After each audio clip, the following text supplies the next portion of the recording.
أولم يسيروا في الأرض فينظروا كيف كان عاقبة الذين كانوا من قبلهم كانوا هم أشد منهم قوة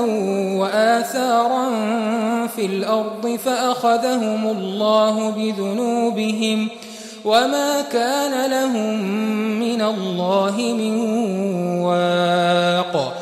ذلك بأنهم كانت تأتيهم رسلهم بالبينات فكفروا فأخذهم الله إنه قوي شديد العقاب ولقد أرسلنا موسى بآياتنا وسلطان مبين إلى فرعون وهامان وقارون فقالوا ساحر كذاب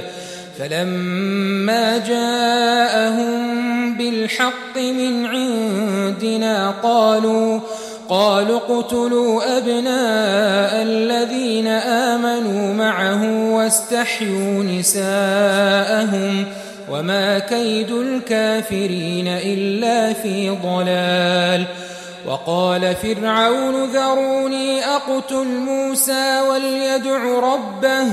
إني أخاف أن يبدل دينكم أو أن يظهر في الأرض الفساد